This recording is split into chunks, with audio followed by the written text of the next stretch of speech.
Well, hello, welcome back. We've made it this far, and we are in Genesis 18. I really appreciate all of the kind words and subscriptions. In May, we're going to try to do some stuff maybe on the book of Jonah.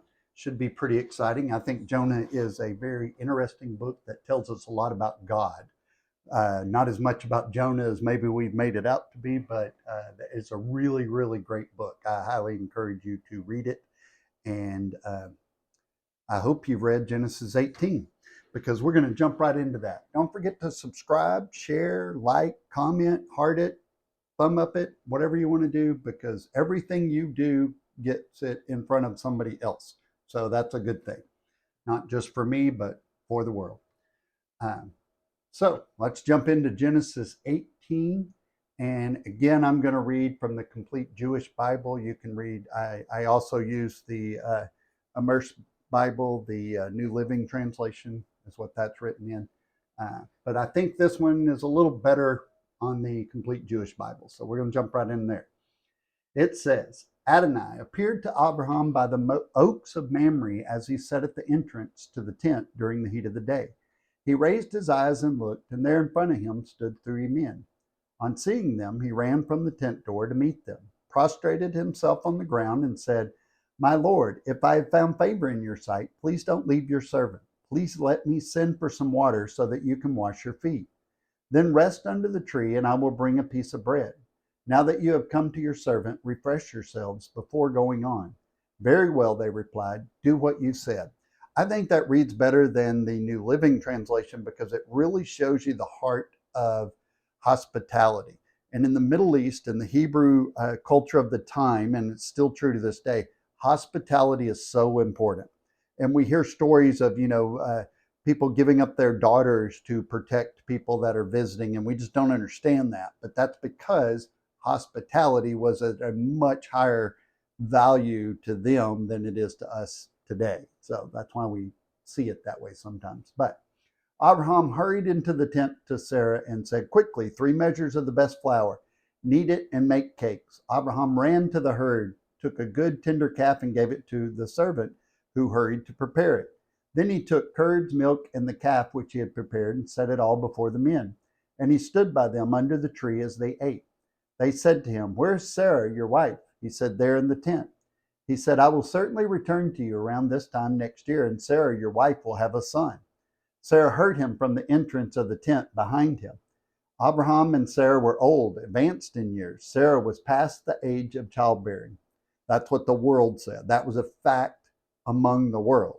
God doesn't really care about our scientific facts. So Sarah laughed to herself, thinking, I'm old, and so is my Lord. Am I to have pleasure again? Adonai said to Abraham, Why did Sarah laugh and ask, Am I really going to bear a child when I'm so old? Is anything too hard for Adonai? At the time set for it, at this season next year, I will return to you, and Sarah will have a son. Sarah denied it, saying, I didn't either laugh, because she was afraid. He said, Not so, you did laugh. The men set out from there and looked toward Sodom, and Abraham went with them to see them on their way. Adonai said, Should I hide from Abraham what I'm about to do? Inasmuch as Abraham is sure to become a great and strong nation, and all the nations of the earth will be blessed by him. For I have made myself known to him, so that he will give orders to his children and to his household after him to keep the way of Adonai and do what is right and just, so that Adonai may bring about for Abraham what he has promised him. It's really important too, because he says, should I hide it from him? Because it's going to affect him. Everything that I'm going to do is going to affect him. So I should tell him about it and see what he's going to do. So Adonai said, The outcry against Sodom and Gomorrah is so great, and their sin is so serious, as Sodom and Gomorrah is the English version of Sodom and Amorah, which is the Hebrew, that I will go down and see whether their deeds warrant the outcry that has reached me. If not, I will know. The men turned away from there and went toward Sodom, but Abraham remained standing before Adonai. Abraham approached and said, Will you actually sweep away the righteous with the wicked? Maybe there are 50 righteous people in the city. Will you actually sweep the place away and not forgive it for the sake of the 50 righteous who are there? Far be it from you to do such a thing, to kill the righteous along with the wicked. so that the righteous and the wicked are treated alike. Far be it from you. Shouldn't the judge of all the earth do what is just? It's important, too, that we're hearing what Abraham thinks is just. And that really doesn't matter. When it comes to God, what he says is what matters. Adonai said, if I find in Sodom 50 who are righteous, then I will forgive the whole place for their sake. Abraham answered, hear now, I, who am but dust and ashes, have taken it upon myself to speak to Adonai. What if there are 5 less than 50 righteous? He said, I won't destroy it if I find 45 there. He spoke to him again. What if 40 are found there? He said, for the sake of 40, I won't do it. He said, I hope Adonai won't be angry if I speak. What if 30 are found there? He said, I won't do it if I find 30 there. He said, hear now, I have taken it upon myself to speak to Adonai. What if 20 are found there? He said, for the sake of the 20, I won't destroy it. He said, I hope Adonai won't be angry if I speak just once more. What if 10 are found there? He said, for the sake of the 10, I won't destroy it. Adonai went on his way as soon as he had finished speaking to Abraham, and Abraham returned to his place. So there's so much here. This is something supernatural is occurring. These 3 had authority. They knew Sarah's name. They knew she laughed. They knew all the details. When he says, where is your wife Sarah? It's simply a nice way to kind of dumb things down when communicating to humans. We can't understand the full scope. You're certainly not going to understand it from me. I've got a limited vocabulary and imagination just like every other human. But verse 10 shows Yahweh's promise to Abraham of a son. So in Genesis 12, remember we're in Genesis 18, but in Genesis 12, God says he'll make Abraham into a great nation. And then in 15, he promised an heir. And then in Genesis 17, he assured Abraham that Sarah would give him a son. And then now in 18, it's time to fulfill those promises. Each of God's promises builds upon each other too. They're all work together, his earliest promises and his later promises, which is the biggest problem with having a New Testament and the Old Testament being obsolete, because that's not how God works.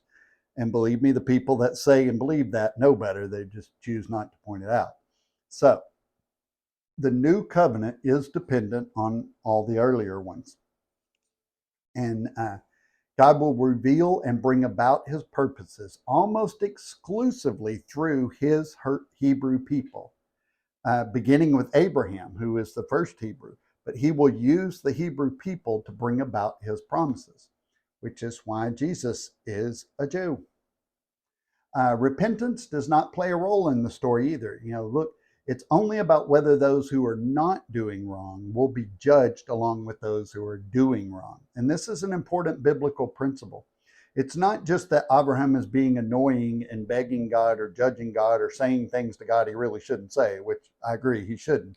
I think it's a concept of teaching us the argument more than it is whether Abraham is right or wrong. It's to teach us that God does make that distinction. There is a difference between God pouring out his wrath and permitting bad things to happen.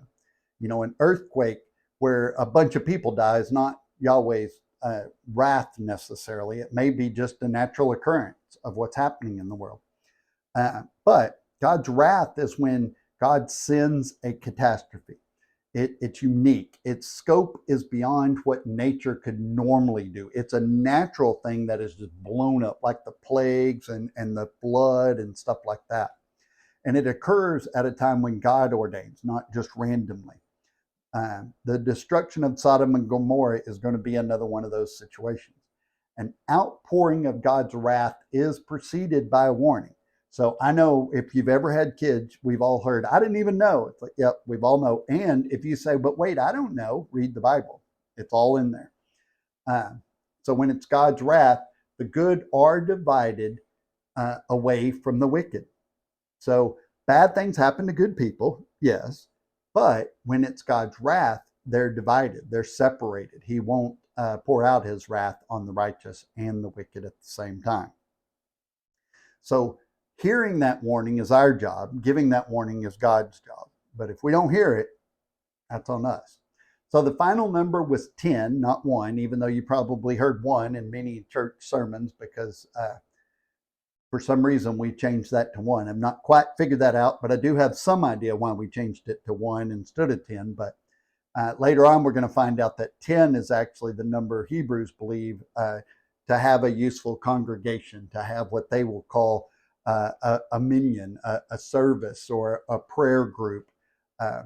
It's called a minyan, which if you've watched the show, I think it's a movie about minions. I can't remember the name of the movie now, but all those little yellow guys, that's where that came from. That word came from. Was minyan means 10, and it's about the perfect size of a group, minimum to have prayer in some Hebrew circles or even a service. So Yahweh was saying that providing there is a minyan in the wicked population, he would stay his hand of judgment. So it says in verse 33, Yahweh departed. Keep that in mind when we begin the next chapter, because chapter 19, all of these things are together. Chapter and verses were added later. So this is a continual story. So when we jump into chapter 19, remember that last part in verse 33 where it says Yahweh departed. So God bless.